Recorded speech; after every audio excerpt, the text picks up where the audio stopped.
Hi, നമ്മളിപ്പോൾ ഉള്ളത് നമ്മുടെ ജാഗോ കോൺഫറൻസിൻ്റെ വൺ ഓഫ് ദ ഇമ്പോർട്ടൻറ്റ് ഏരിയയിലാണ്, ദ കൺഫെഷൻ ഏരിയ. സോ എന്തൊക്കെ കാര്യങ്ങളാണ് ഈ ഒരു കുമ്പസാരത്തിൻ്റെ സ്ഥലത്ത് അവർ കരുതിയേക്കണേന്ന് പറഞ്ഞു തരാനായിട്ട് നമ്മുടെ ബ്രിട്ടോ ചേട്ടനുണ്ട്.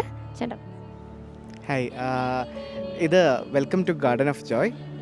ഇത് നമ്മുടെ കൺഫെഷൻ ഏരിയ ആണ്. നമ്മൾ വരുന്നവരോട് സ്റ്റാർട്ട് ചെയ്യാൻ അവിടെ ഒരു പ്രേയിങ് ഏരിയ ഉണ്ട്, തേയ്സേൻ്റെ ഒരു സെറ്റപ്പിൽ വെച്ചിരിക്കുന്നത്.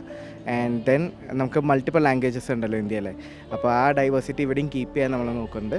അപ്പോൾ വെറൈറ്റി ലാംഗ്വേജസ് ഉള്ള പ്രീസ്റ്റുകളും ഇവിടെ ഉണ്ട്. അപ്പോൾ വരുന്നവരെ നമ്മൾ 3 ക്യൂ ആയിട്ട് നടത്തും, Malayalam, English and other languages. Then based on demand അനുസരിച്ച് നമ്മൾ അച്ഛന്മാരെ വിളിച്ച് കുമ്പസാരം റെഡിയാക്കും.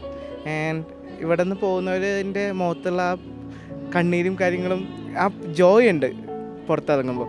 അതാണ് ഈ സ്ഥലത്തിന് ഗാർഡൻ ഓഫ് ജോയ് എന്ന് പേരിടാൻ തന്നെ കാരണം.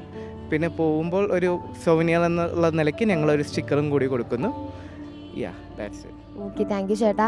അപ്പോൾ ഈ ഒരു കുറേ പ്രോഗ്രാം നടക്കേണ്ട ഇടയിൽ നമ്മുടെ പാർട്ടിസിപ്പൻസിന് ഒരു ഭാരങ്ങൾ ഇറക്കി വെച്ച് ഈശോയുടെ സ്നേഹത്തിലേക്ക് തിരിച്ചു വരാനുള്ള അവസരം കൂടി നമ്മുടെ ജാഗോ കോൺഫറൻസ് ഒരുക്കിയിരുന്നു.